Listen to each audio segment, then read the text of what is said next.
Welcome, Dissident Teacher. It's so nice to have you with us tonight. Hi, Paul. Thank you for inviting me. Tell us, what's your experience as a teacher? Where have you taught, and where how are things going now? So I've taught. This is my 21st year of teaching. I have taught. My background is in English, but I am a social studies teacher.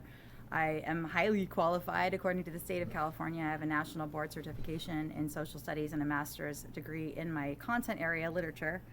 I taught for 13 of my 20 years in very low performing, very high need, high poverty schools, mostly among Chicano students. I'm also Chicana. And I went, after sort of burning out, working as hard as I did, as hard as the system makes you work when you're dealing with kids who need a lot of help, I switched over for my family's sake to a quote-unquote distinguished school in California, so very high test scoring school, high scores, high college enrollment, high graduation, all the quote-unquote good things. And quickly realized within the first 2 years of teaching the most privileged kids in the nation that it was just as bad as the first 13 years of my career, because it's the system, it's not the kids. It's many things, but it is not the kids.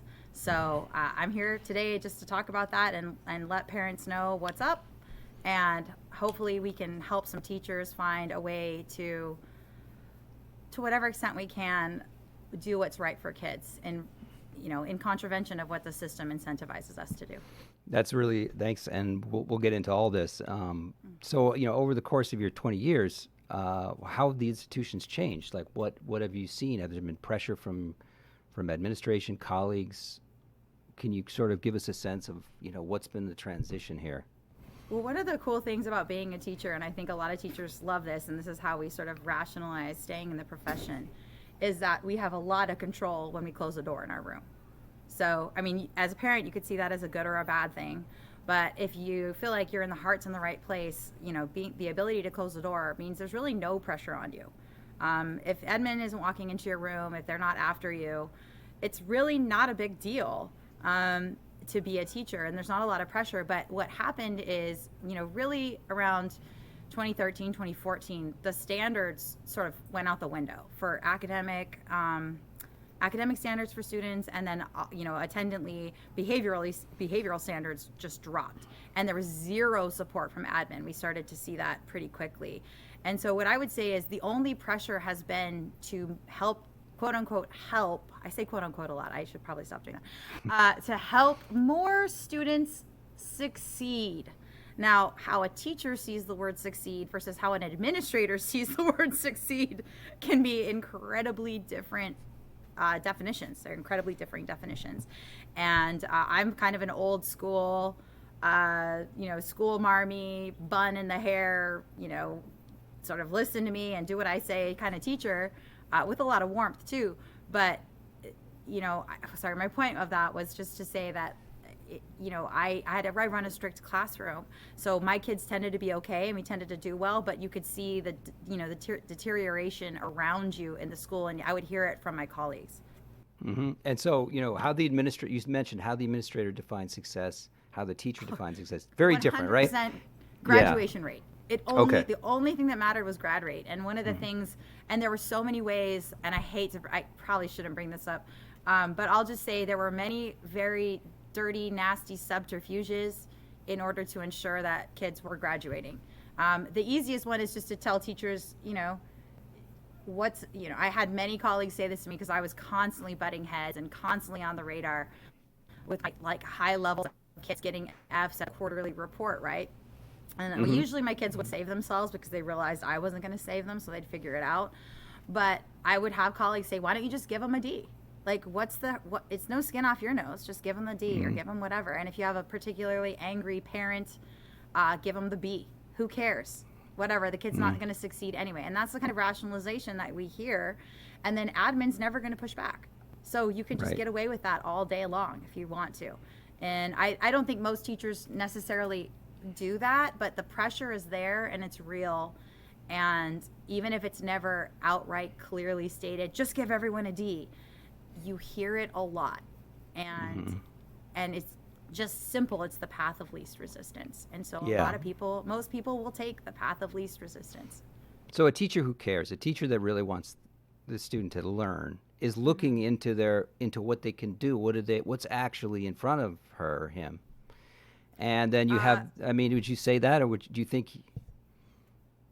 I'm sorry, I interrupted you before you really finished. No, it's okay. I was going to say, drawing my own experience, you have an idea of your mission as a teacher, which is to teach the children to learn and know.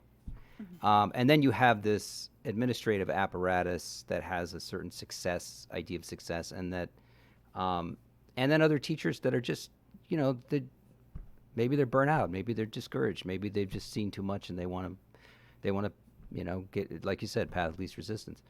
So you're in this environment. How do you cope with this? How do you manage to keep your integrity? Well, I joke about this, but basically I have oppositional defiance disorder. So, like, if someone tells me to do something, I'm not going to do it. Like, it's almost pathological at this point. But when something comes from admin, I almost immediately discard it. I don't think I'm alone in saying that as a veteran teacher. It's just like, oh, yeah, they tell me this year, and next year it's going to be something different. So I'm just going to do what works. Now, the problem is define what works. Is what works what minimizes my workload? Is what works what gives me the best quality of life? Or is what works what is best for the students in my room every year? And, that's a difficult question, because when you talk about the system allows for any definition of what works.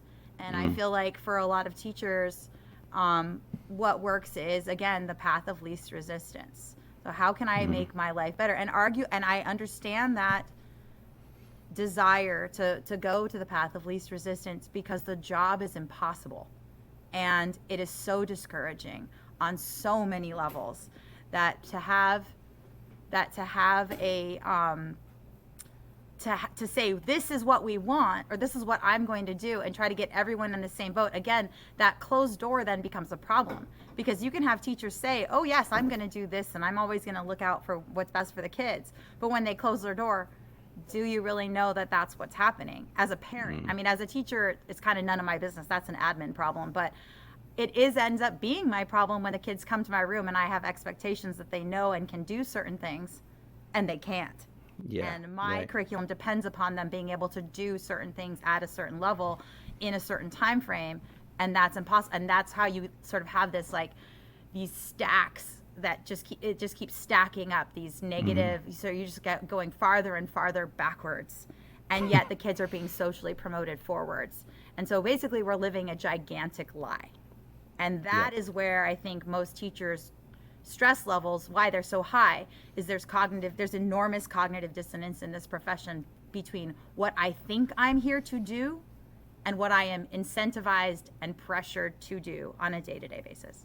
Yeah, and I've seen this in my own, among my colleagues at my former job. There's a teacher, a math teacher, very good, good teacher in my department, but he had this PR spiel he would give for the administration, that he was, constructivist and inquiry driven, and he had the kids do all these creative things. And then when in his classroom, he just taught, very direct, explicit, boom, boom, boom.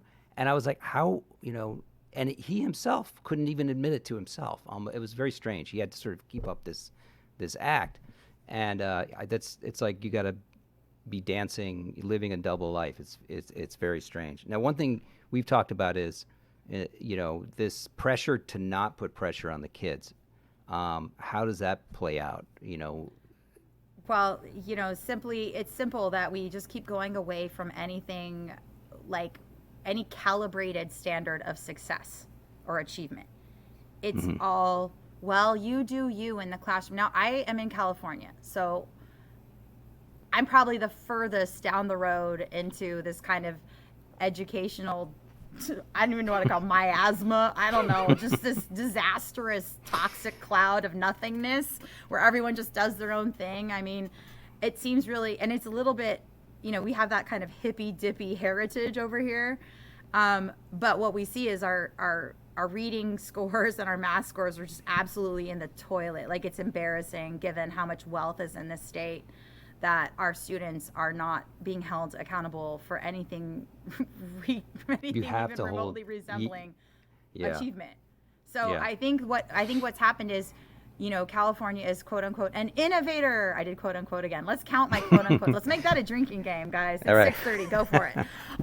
But that California is an innovative state, and so it's whatever new thing pops up, go for it. Oh, and we're gonna have a PD on it, right? Like, Yeah, we're right, gonna yeah. sit in professional development, and we're gonna talk about this thing, and it's gonna sound amazing, and then you're gonna have to experiment in your classroom to figure out how this works. Now, I have literally bought into everything. When I say bought into, I mean that like Bought into. actually literally, like I will buy okay. the book. And I will read the book. No, yeah. And I will go, okay, let me implement the practices. I've done the question formulation technique. I've done inquiry-based learning. I've done project-based learning. I've followed all the gurus. I've read all the blogs. And I'm like, okay, this could work if I had 5 students, Right. right? And I was able to differentiate and individualize and all the resources and time at my fingertips to ensure that those 5 kids had an excellent experience. But I have 40.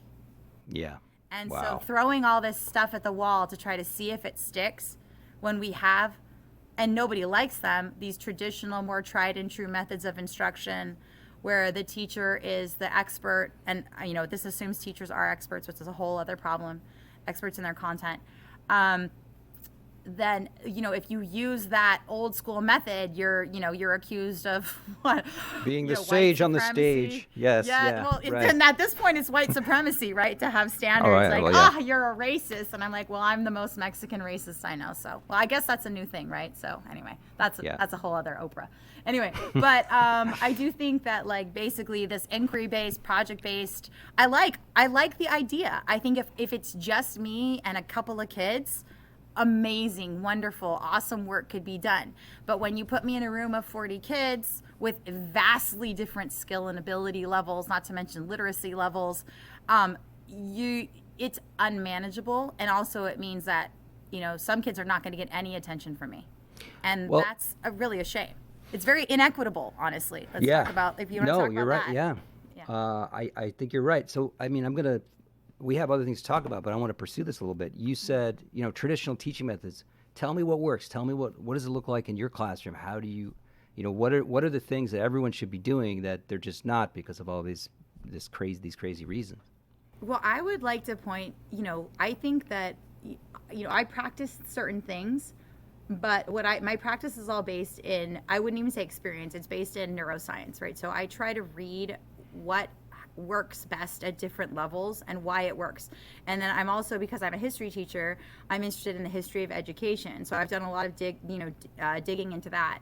And basically what I would recommend to anyone who's watching this, I strongly recommend it, is reading, is a lady named Barbara Oakley, who has the most popular online learning course ever.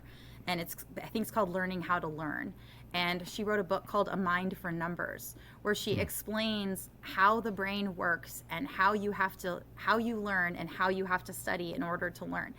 And once I read her book, I was like, oh, finally, truth. And this was like deep into my career. This was probably like, I don't know, 14 years into my career.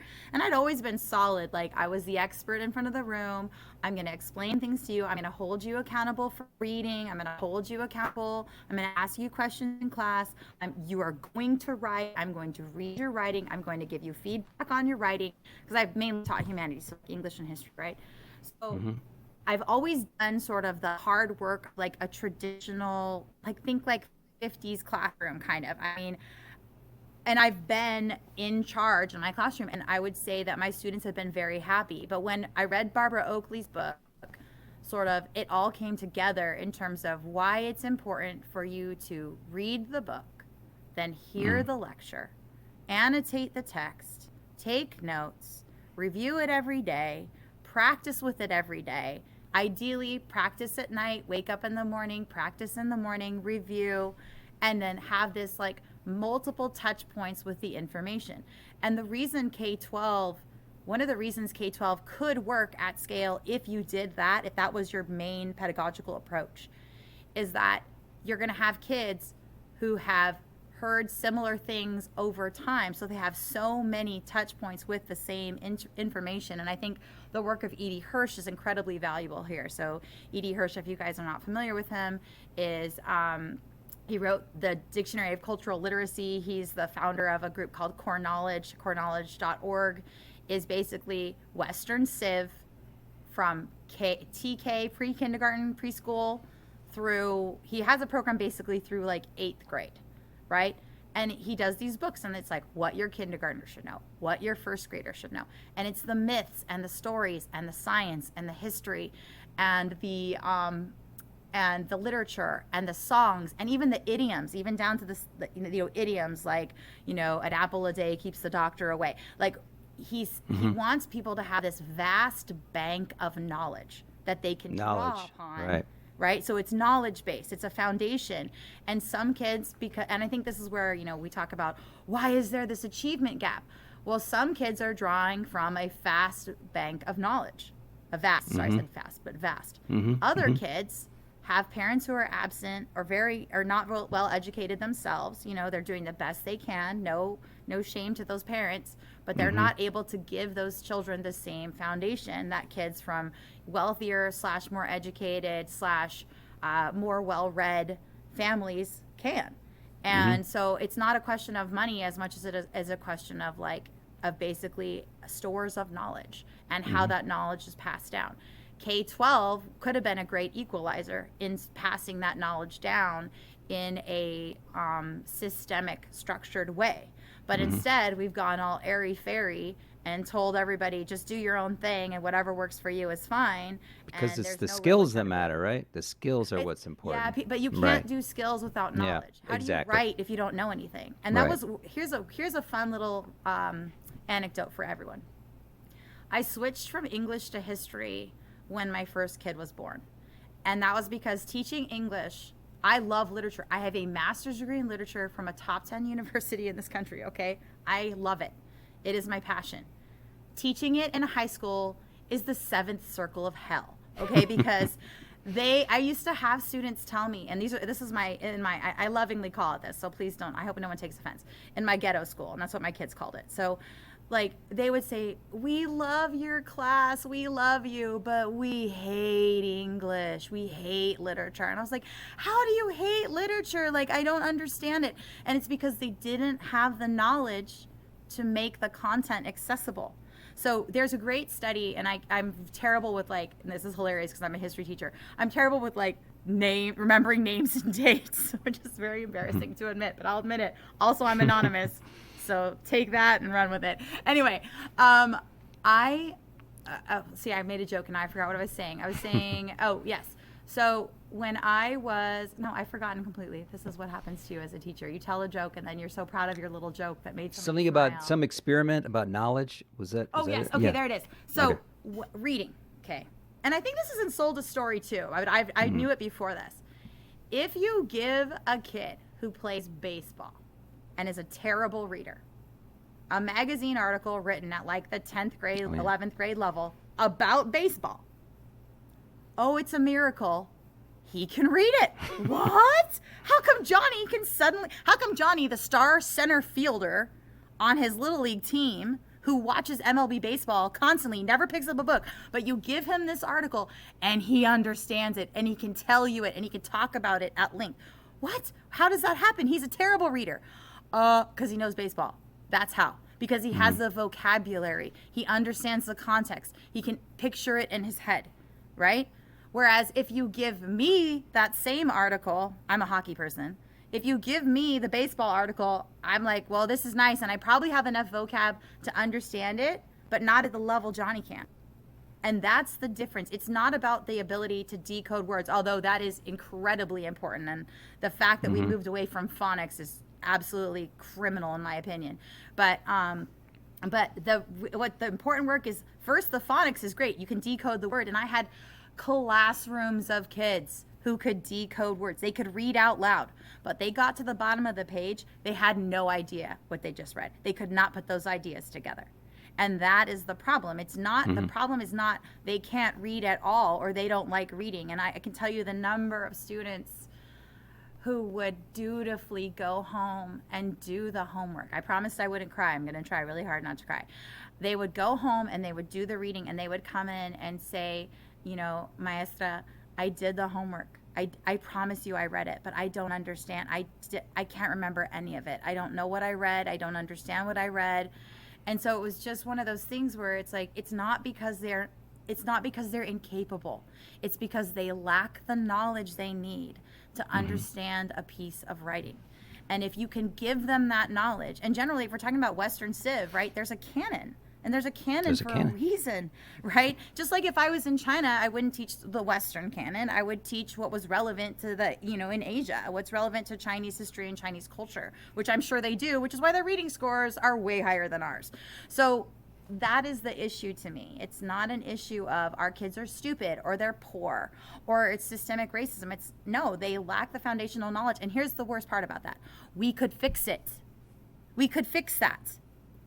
But for many, many reasons, we do not, and we refuse to. And that, you know, to me, I joke about this on Twitter every so often. And it's not really a joke. Honestly, actually, when I say this, I mean it sincerely. My 20 years in public education, and I'm going to use this word very no, it's not literal. I can't say that. I'm going to use this word as a very strong metaphor. I feel blood guilt for being part of that system, because I think to a certain extent, even though I did everything to fight it, and to give kids what I knew was great for them, which was that foundational knowledge, the skill of being able to put an argument together once they understood what they were arguing about. That work that I did, that you know, pushed my family to the brink and forced me to quit that job, resign that job. That work that I did could be done and could be easier if only we put our effort into it. And here's the thing, all that work that I did while I was this great teacher and everyone's like, oh, she's the best and we're so happy, we're so lucky you're on our campus, and all the wonderful parents during Teacher Appreciation Week who sent in tamales and did kind, lovely little things and wrote little notes. I legitimized what the rest of the system was doing to their kids. And I'll never forget being at my last school, before the one I'm at now, which is very different, but my distinguished high school, where parents that I knew, because I lived in the community, would be like, oh, we're just hoping that our kid gets you next year. Because then the whole year will have been worth it. I'm like, how can the whole year hang on your kid winning the lottery of getting me out of the other, whatever, I don't know, there were like 4 or 5 other English teachers and 3 or 4 other history teachers, you know what I mean? Like, how, but that is what they would, like, people would say that to me, and it's horrifying to hear, because no kid should have 5 hours of their day wasted for 1 good hour. That's insane. Yeah. Well, okay, let's. Well, there's a lot to be angry about. How do we get here? How do we get away from knowledge? I mean, it's so God obvious. Knowledge is important. How do we get away from this to create those touch points for all the things that people think they can substitute for it, like skills, when you need to have the knowledge to get the skills? How do we get here? When did it start to go wrong? I mean, to the best of your... this is a difficult, to trace this. There's so many competing problems. I personally think, this is where I get outed as an elitist, right? Like, I personally think that when the state pays for something, you're going to get whoever writes the checks gets what they want. And if you're going to have the state pay for something for everyone universally, it has to meet the needs of everyone universally. And when you talk about meeting universal needs and you're talking about teaching, then it's going to be the lowest common denominator, and we're meeting the most basic needs. And on top of that, you add in the political power of a teachers union in a state, especially in a state like California, and then you have a competing incentive of what will make the teachers happy. And what makes the teachers happy is more real income, and by that it could either be more pay or less work, right? Either way, it ends up being sort of more money in their pockets, and also sort of a reduction of accountability for performance. There's so many things that are going on, and then obviously the cries of racism, which I think, honestly, to be fair to all the people who consider themselves out warriors for justice, I believe that if there is systemic racism in this country, it's in K-12. That's where it is. Mm-hmm. So, because we continuously disenfranchise, or we just basically, we create conditions that make learning nearly impossible in places where learning, you know, if you privatize it, and I'm not arguing for that necessarily because I'm very conflicted on the school choice movement, so I'm not even to go there, but I am conflicted on that. That if you were to privatize it, like if you had these, when you had, there were stupendously well-educated African Americans who came out of segregated schools that were run by other African Americans. And I'm not saying like we should go back to segregation. That is not my argument here. I just want to make that clear. But my argument is that given the will and the motivation and the mission to do what's right, and given the resources, whatever those may be, even if they're limited, you can succeed. This mission can be successful. It's just a question of when everyone's beholden to the state, and the state wants a certain outcome. The state's going to get the outcome it wants, and it'll do it. You know, some people will say, you know, it's like, what is it? Hanlon's razor, don't attribute to malice what can be explained by incompetence, right? Like, I don't know if it's everyone is just incredibly corrupt, if they're really, really ignorant. I mean, I'm talking about like the state DOE levels, Department of Ed levels, or even federal. Or if it's legitimately like, how can we disenfranchise everyone so we can It almost feels by design. It really, is it by design? Yeah. And like, again, I lean on Hanlon's razor maybe a little too much. Maybe I'm trying to be too gracious. And I have seen that a lot in administration. I mean, like, really, they're just, people are nest feathering. I mean, it's gross. You see it at the district levels of administration. It's just disgusting. You see all the nepotism and cronyism and the really fat contracts going to random people. You're like, why are we doing this? You know, once you like, again, looking under the hood is not good for your mental health as a teacher. So, yeah. No, I mean, that's where I always felt most confident is like you said, when the door closes and I'm, you know, in my domain with the kids, that I can do something with, then that kind of makes it, at its best, it makes it worth it. So I wanted to, you know, shift a little bit around discipline. So we've all seen these horrific videos of, you know, teachers getting maced by their students. That was the most recent one. What did you see in that realm, and what do you think were the incentives that created that in your former position? So in my, like, you know, I'm just trying to frame this. So in my last school, in the distinguished school, kids just did what they want, right? So they had their phones out if they wanted to. I remember, you know, I think the cell phone addiction is a real problem. I think people underestimate how powerful dopamine is, especially when you tie that into the fact that these kids feel relatively incompetent at pretty much everything in their lives. They're not good at school. They're not good at reading. They're not good at math. Socially, it's terrifying now because bullying is ever present 24/7 if you have social media, if you have a phone. And so I think that the fear of the modern school system engenders the need for the escape of the dopamine hit, right? And so like, you know, as long as the kids are quietly looking at their phones or quietly, you know, using their VPNs on their one-to-one school-issued devices, most teachers are just going to sit back and not worry about it. Now, when you have kids who are violent or dangerous, now I don't, like, at my old school, there's lots of notable stories. I only ever felt unsafe once, and that was early in my career with a kid who had actually was convicted of a pretty serious crime, but he was still at our school. And he and I reached a level of mutual respect where he was safe and I was safe. But, you know, that kid was beyond where I could go. But then in more recent years, what happened in around 2013, 2014, I had two colleagues at my old school, the one I quit to go to the distinguished school, my older, like, Gatto school, right?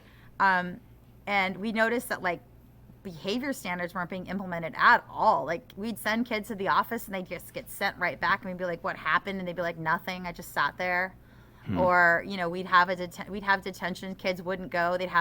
At my last school, the distinguished school, we had kids with literally hundreds of detentions, and the principal decided to just forgive them all, to give everyone a fresh start. like hundreds of detentions.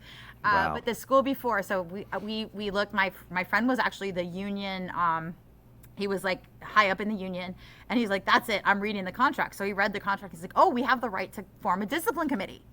And so he asked me and this other crotchety old man teacher who I love to this day, wonderful man. I was always worried he was going to have a heart attack in staff meetings because his face would go red. He'd get so angry at everything they were saying. But he's fine. He's living his best life now, retired.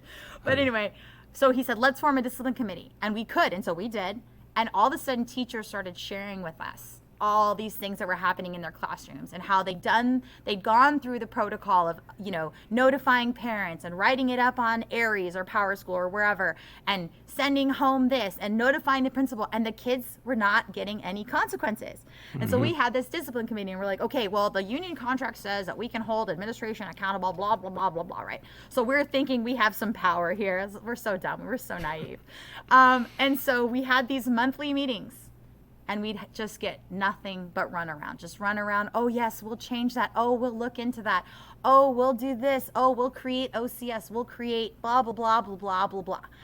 Nothing ever happened. I took minutes. I distributed things. I was meeting with teachers all the time, and we just realized, eventually we just realized, oh, this is how it is now. And nothing's ever going to happen. I found out later that was a result of, and not to impugn this president's character particularly, because they all deserve it, but President Obama's sort of move away from, I have actually the quote, it said, there was a new policy, we wanted restorative discipline measures to keep kids in classrooms because that was supposedly going to make it better, even though there's another, 36 kids in my class who are being harmed by this person's presence in my class, but whatever.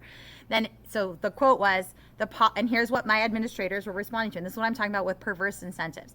The policy warned that schools could face federal investigations if their statistics showed a disparate impact for certain races. Now, here's the thing. I don't know how to couch this stuff. This is the problem with being honest. Where are the schools going to be most dependent on federal monies? Well, the schools that primarily serve the poorest kids. And as we know statistically, the poorest kids tend to be children of color, right? So blacks and Hispanics, right? So we're telling these principals who run these schools that they can't have disproportionate suspensions or expulsions of children of color. Well, here's the problem. At my last school, it was I want to say 85% Hispanic. So I'm sorry. Are they? Yeah. So they were holding them to a proportional to the broader context of the country, when in fact the minority students were concentrated. Yes. So if you had a disproportion, you had to proportionately expel and suspend kids. Well, that either means you have to suspend more of the minority kids, or when I say minority, at my school I mean white and Asian kids. Right. Or you have to suspend fewer brown kids. Well, you can't randomly choose an Asian kid because, he had a bad day and he was a jerk to a teacher and be like, "Oh, you're suspended so we can get our numbers up." This is equity in practice. This is what people have to realize. Yeah. No one's going to do that. No one's doing that. No administrator in his right mind is doing that. So what do? They just go, okay, we need to find alternate consequences for the kids who are the offenders. Right. And those tended to be some kind of restorative practice. At my old school now, there is a Zen room. And literally they send kids into it and it regularly gets destroyed. Okay. So the kids go into the Zen room so they can sort of have a timeout and calm down. And they go in there and they tag it, graffiti it, wreck the chairs, blow things up. No one set fire to it yet, which I think is good. But it's not restoring children to society the way it's meant to. So yeah, these are issues that came up in my other school. They basically just my quote unquote distinguished school.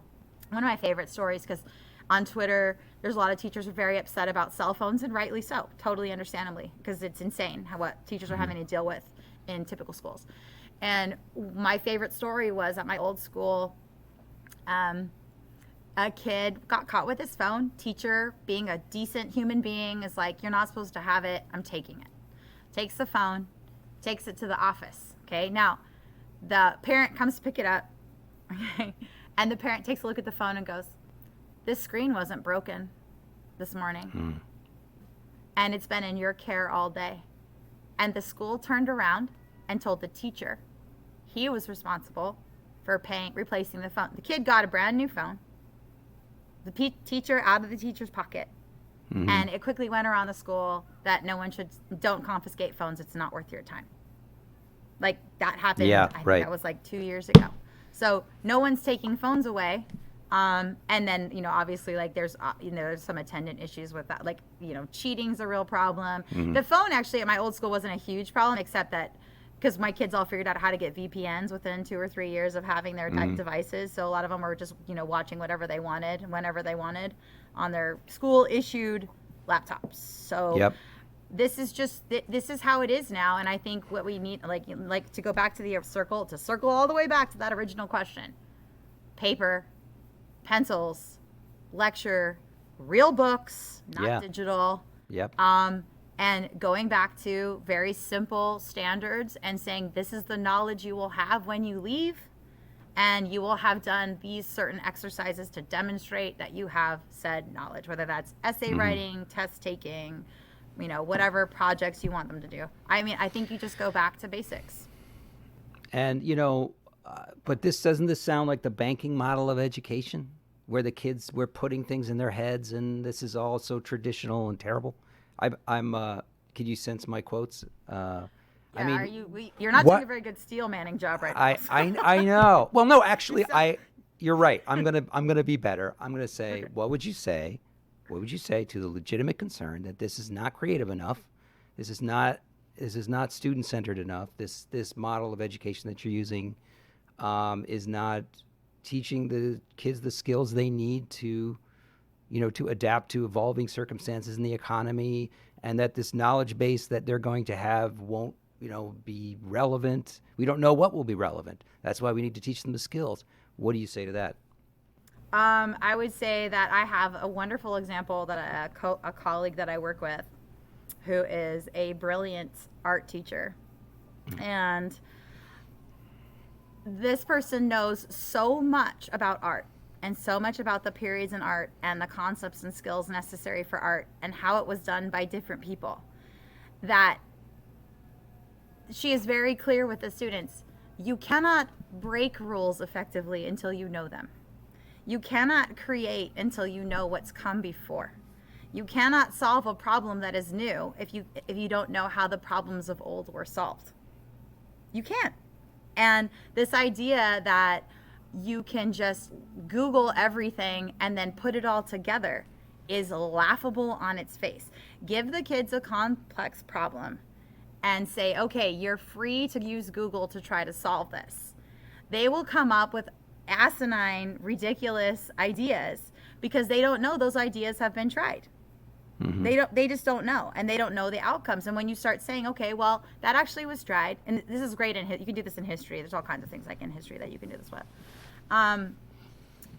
My favorite being communism, which is always hilarious. So the kids go, well, why don't we just do this, right? Well, let's look at how that worked out over multiple time periods and multiple countries and multiple cultures, because human nature is human nature, right?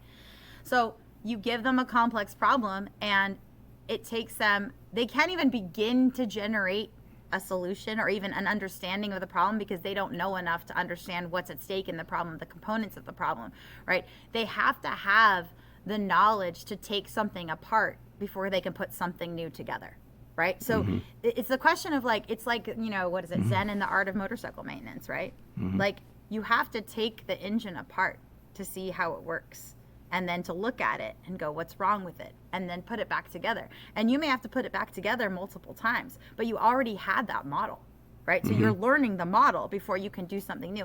And in building something new, and this is what I grew up with a contractor. So, and he hated school. In fact, he didn't graduate. He went surfing instead. He was like, I don't need to go to finals. I'm going to go surfing. The surf is good. And I was like, and he told me that story, and I laughed. But he's brilliant. My dad's brilliant. And he has always reverse engineered things. But you have to start somewhere, right? And move backwards from it. So you can't just go, I'm just going to creatively come up with something because I'm creative. Well, in order to create, you have to know what came before. Otherwise, you're not creating, you're repeating. And probably doing it poorly. You're going to make a poor facsimile of what someone else already did well.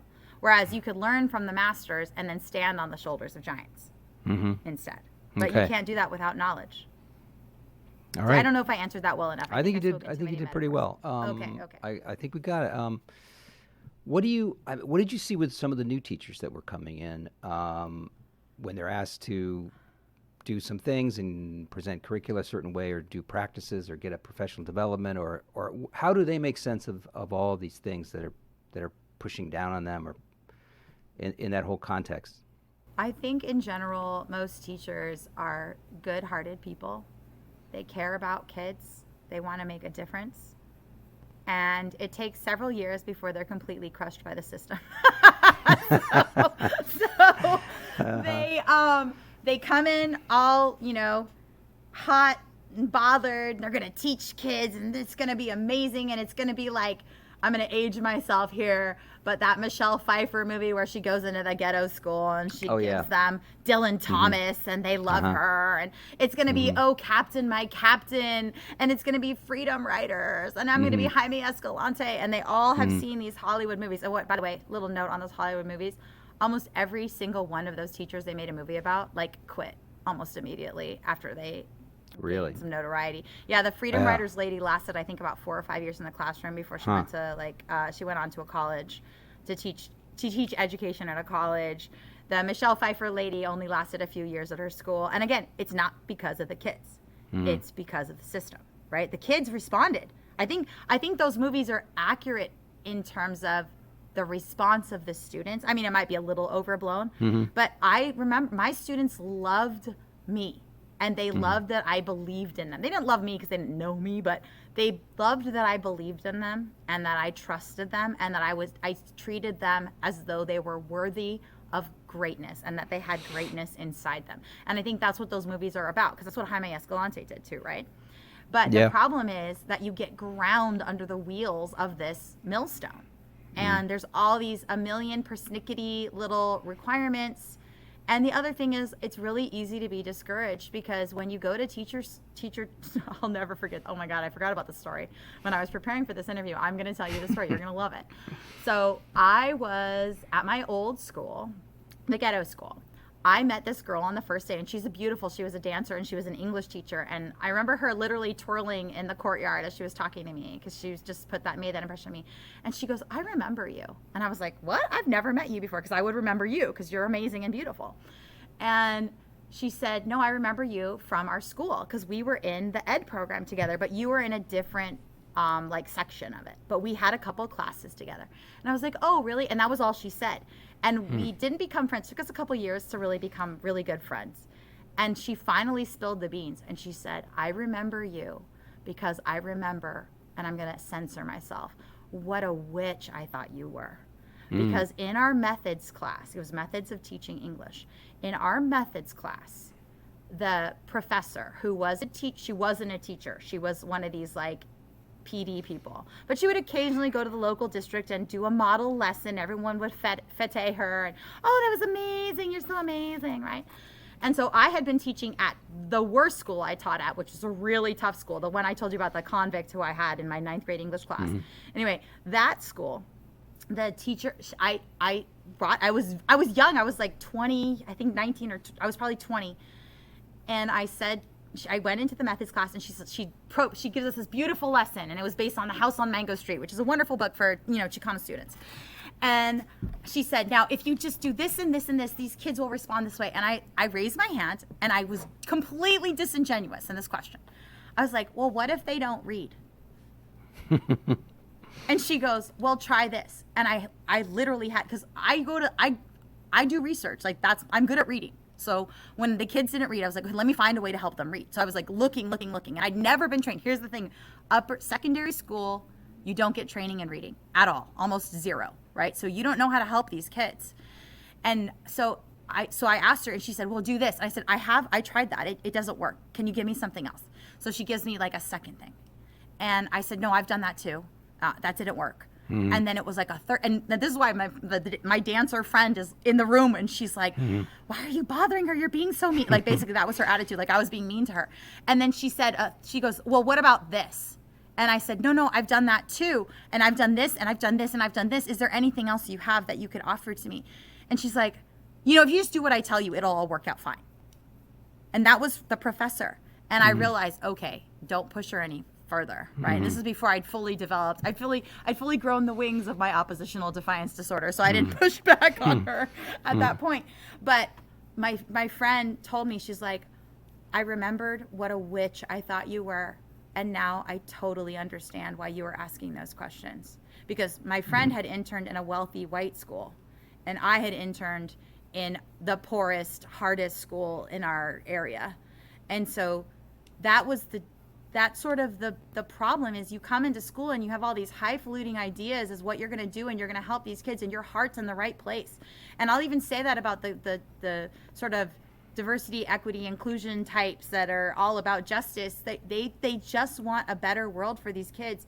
And then they realize they are not equipped to give these kids what they actually need. And on top of that, when they try to get that equipment, the system's going to stand in their way.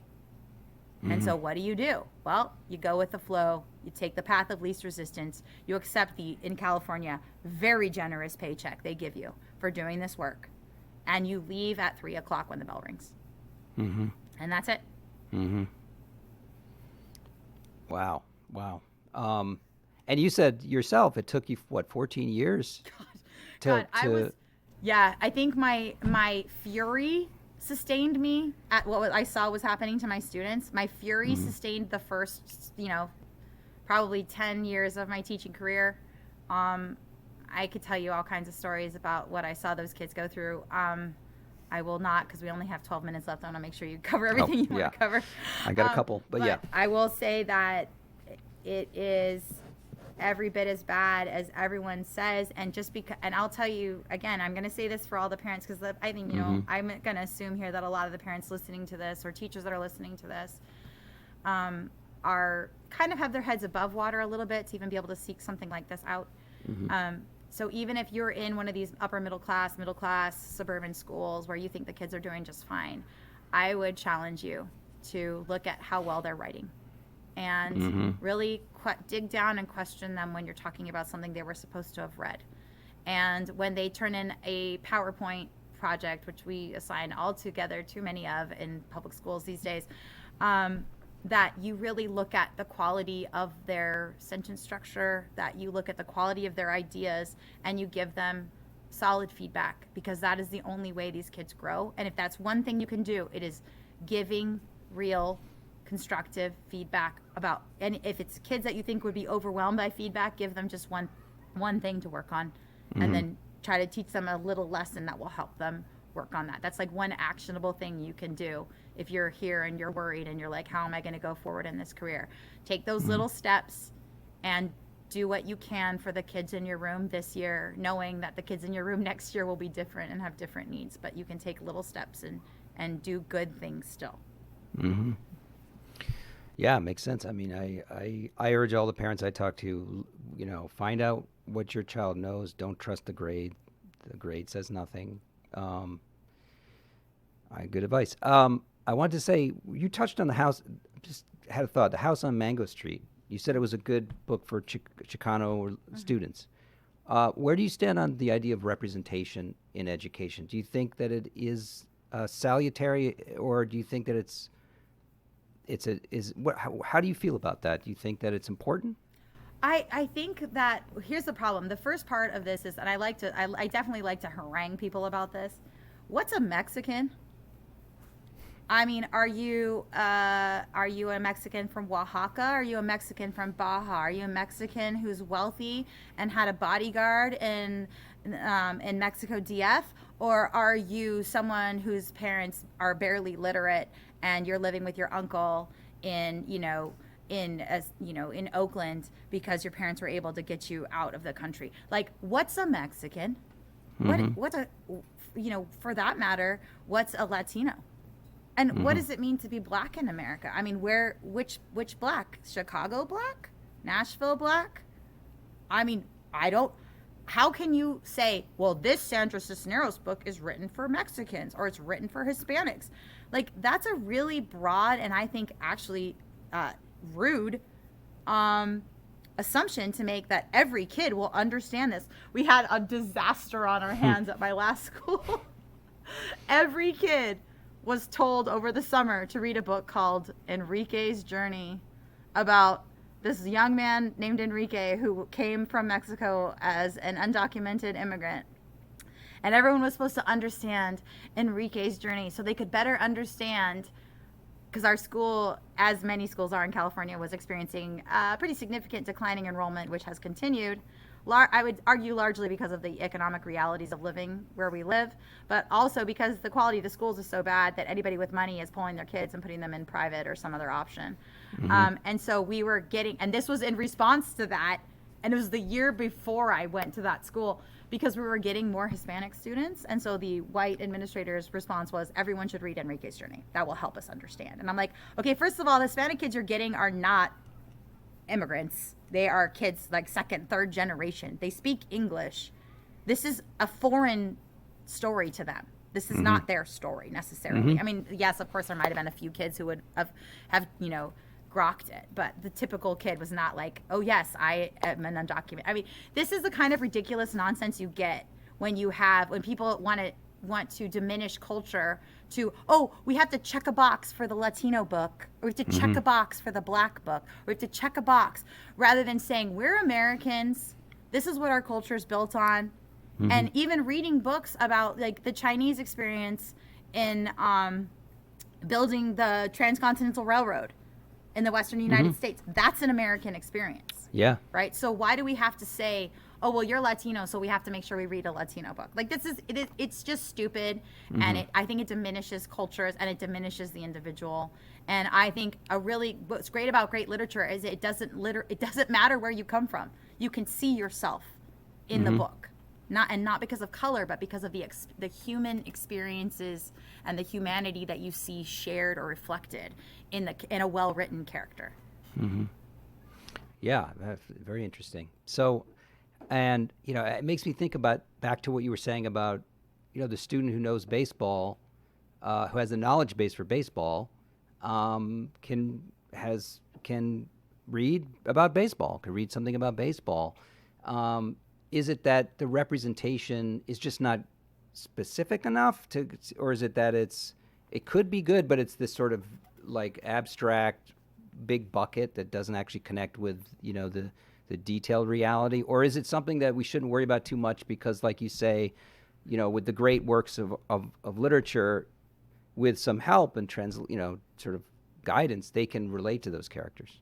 Yeah, and I think like if you look at something like Toni Morrison, I mean, like if you can't see yourself, I mean, and obviously this is, well, I'll just say it.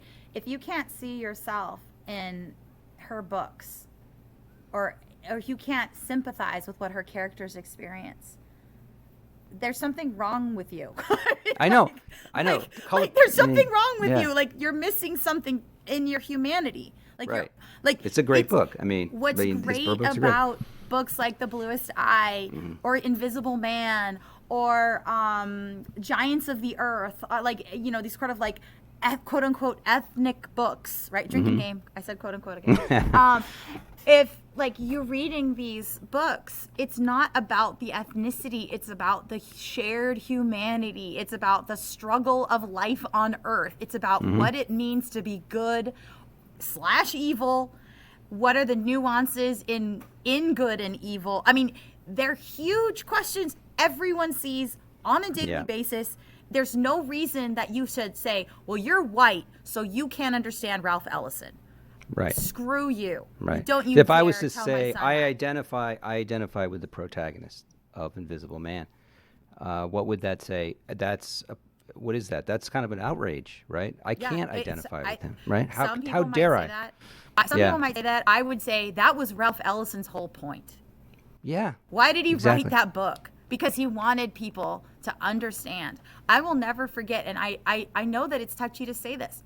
When I read Native Son the first time by Richard Wright, I was really struck by how Wright explained sort of, and again, I don't want to generalize, but to see a Black experience that I had not understood, but he also makes it clear that we share humanity. We're the same. It doesn't matter what color we are. I mean, we're all going to face different struggles, but to put it on a level that my students would understand, or that would be immediately recognizable to my students, like, why is Eminem Marshall Mathers, why is he accepted as a rapper, right? I mean, obviously his talent, but largely because his rap is good because he has some shared experiences and shared humanity with other artists, right? And that's why I loved 8 Mile. 8 Mile was about him translating his reality into a world that didn't accept him.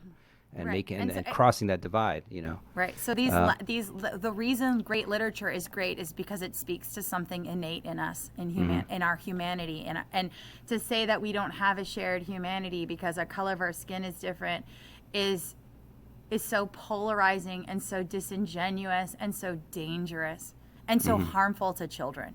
It's so harmful to children to think that, well, I'm different, I'm brown, and so I will always be victimized, and I have no agency. And so I think, and this is where my tinfoil hat goes on, right? Where that's like, okay, so what we're really trying to do is teach them an external locus of control, so that they will lean on someone else. They will be dependent always on the government to protect, equip, feed, care for everything. And because only the government could be neutral enough, which is laughable on its face, could be neutral enough to take care of me, whereas I can't take care of myself because some, boogeyman in a white sheet is going to prevent me from having a family and succeeding.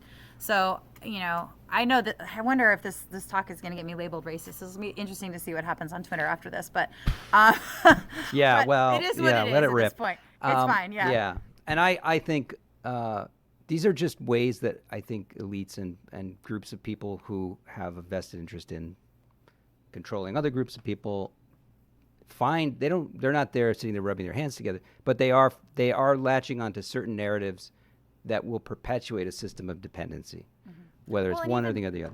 I'd like to point out too that a lot of these people making these decisions are part of they're the operat class.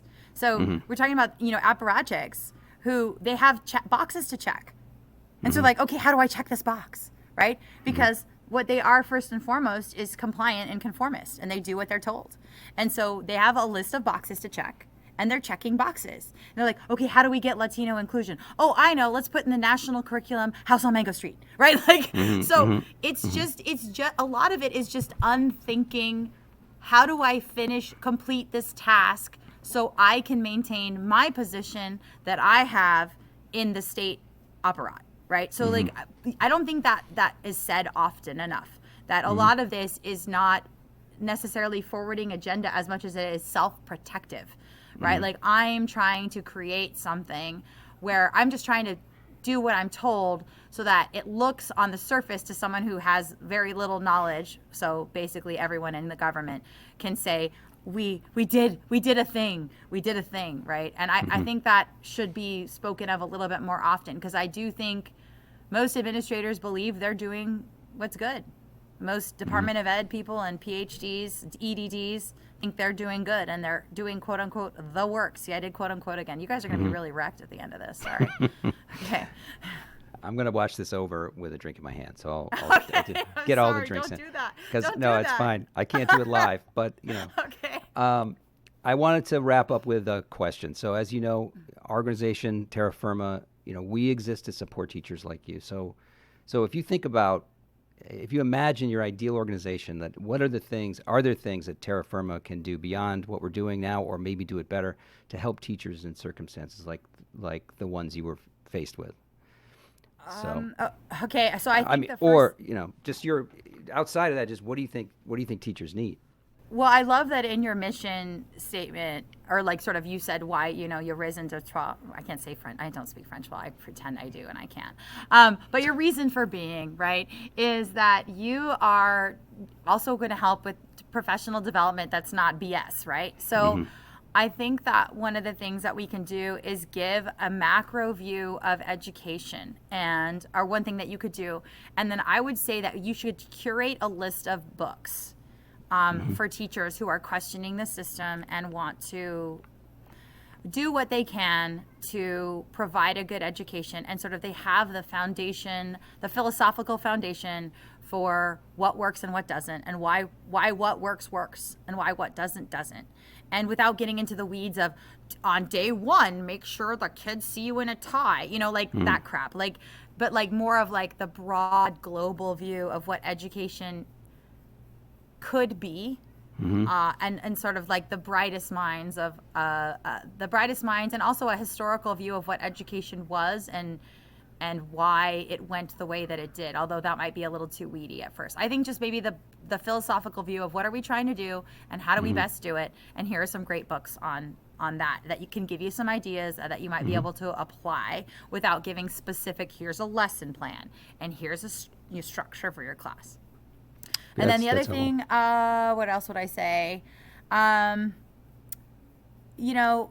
think you're already doing it, but putting information out there that is on a more daily level of what practices can be implemented in the classroom that encourage intellectual standards or virtues. So curiosity,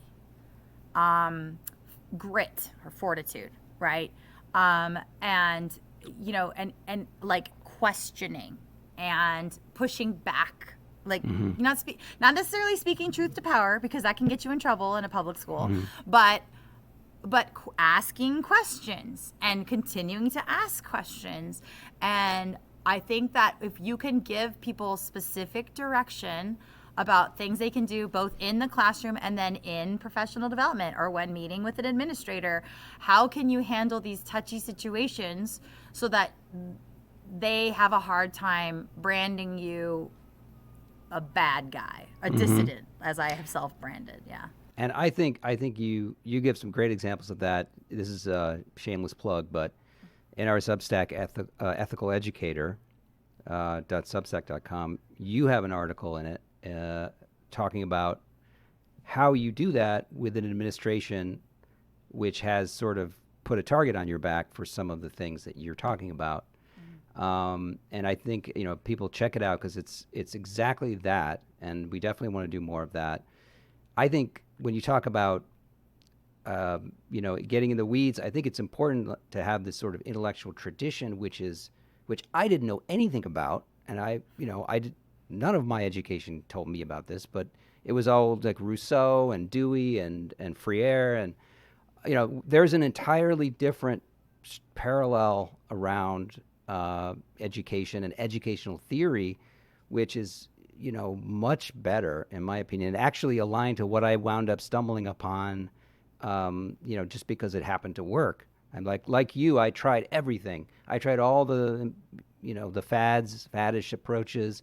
And when I gave up, the only thing left was, okay, how did I learn something when I was in school? And I'm going to do it that way, and we're going to see if that works because this isn't working. Yeah. But then I discovered after that there was this intellectual tradition, and now I'm reading that, and I'm learning even so much more from that. So, people that you would recommend, some of those names you've mentioned, who could we include in that intellectual tradition? I think, they're all tricky because the sort of overwhelming gravity is towards these, I guess you call them constructivists. If I'm using that word wrong, I'm sure someone will yell at me in the YouTube comments. That's fine, or on Twitter. Feel free to yell at me. I need to be educated on this.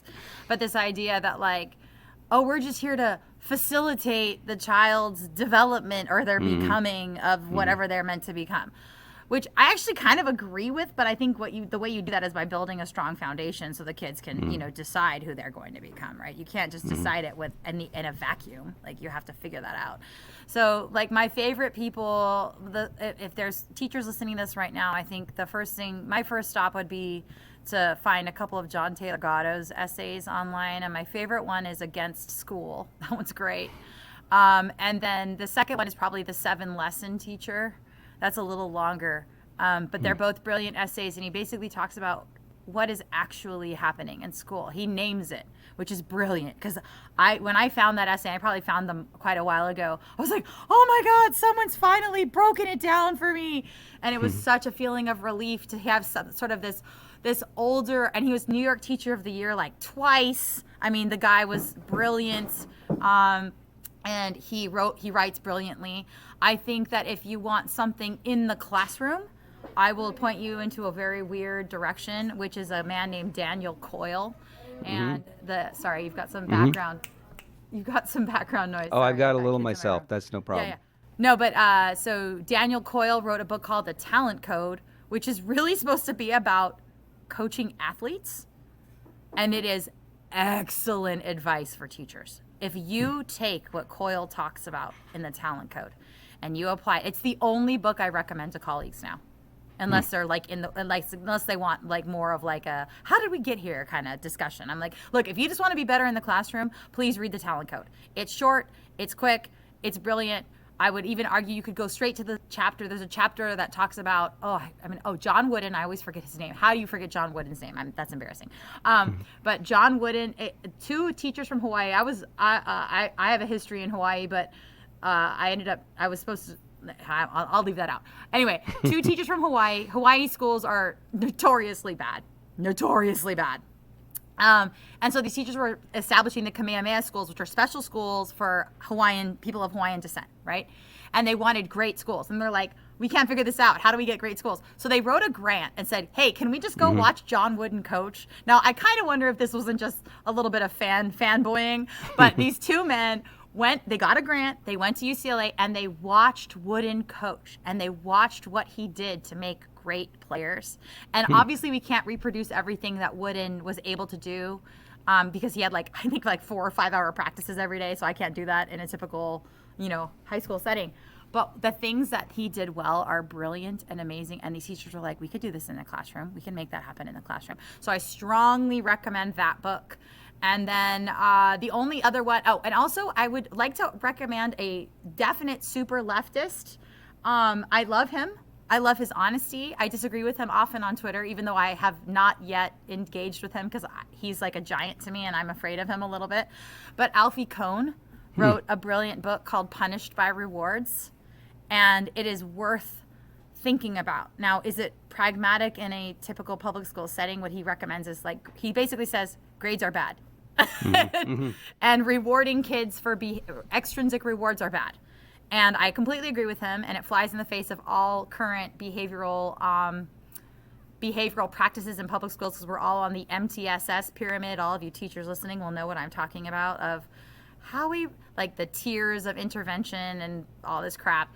But he basically is like, look, it can't be education can't be extrinsically motivated. It has to be intrinsically motivated.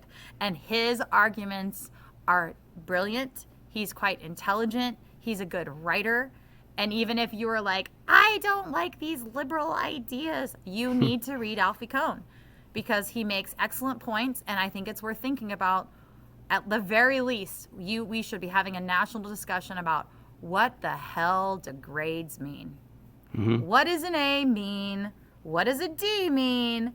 And how do we calibrate that so that a grade is actual real information rather than just some bullcrap thing you bribe a teacher with Starbucks cards to get, right? So how do we, I think Alfie Kohn is the beginning point to that discussion. I think you have to read his book, Punished by Rewards. Definitely sounds good. That's quite a list. And, I only gave you 3. Well, it says I feel like you said some other ones before. But no, only 3. Yeah, okay.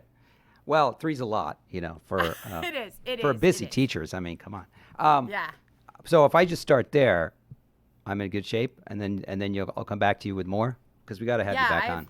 I can make a list of that if you want, and you can always. And I'm happy to come back anytime you guys want me to. And I just wait, I can't leave this off. Okay. If you are a dying teacher, if you are miserable and burned out and sad, and this is not what you wanted for your life, but you are stuck, you have golden handcuffs firmly attached, okay, I want you to find Richard Mitchell, who was a professor at a New Jersey university. His nickname is the Underground Grammarian, and he started his writing career, you guys are going to love this, he started his writing career by taking the memos of administration from the college he worked at and dissecting their stupidity. He'd just be like, this word doesn't mean what do you think? And he's hilarious and erudite, and he's the most beautiful writer. I would put him in my list of top 5 most beautiful writers. He is a amazing writer. And so you can find his stuff. If you just Google the Underground Grammarian, you'll find someone who basically made a fan page to him and uploaded all of his old newsletters. But he has 2 books that I think are incredibly important. And maybe that's the starting point if you want to read summer reading. You won't be popular with your girlfriends at charcuterie night, but you can read 2 books by him. One is called The Graves of Academ.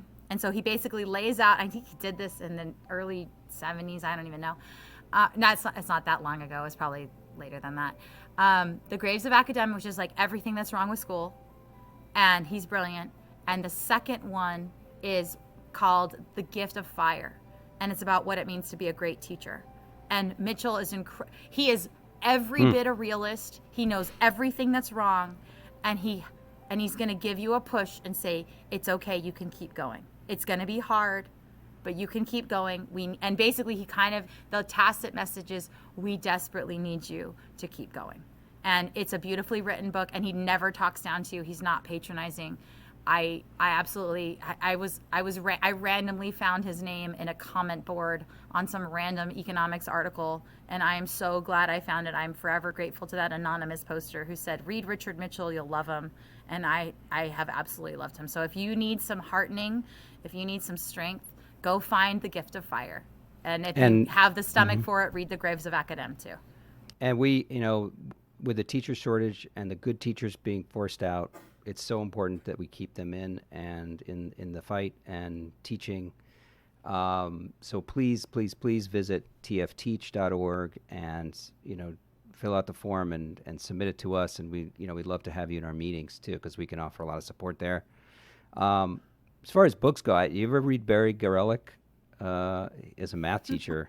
He's hilarious. He has a book called Out on Good Behavior, which is a tradition. Imagine the most crotchety voice, but hilarious, like a hilarious writer. That's something I would definitely add to the list. And we can add all these links to the YouTube when we're done with the stream. And I know. Oh wow, we've gone 15 minutes over, but you know what? Sorry. It's totally great. It's been great, and Dissident Teacher, it's so great to have you on.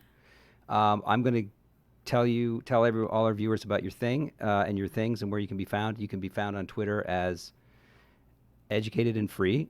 Mm-hmm. And please check out her Substack, Educated and Free, at Educated and Free.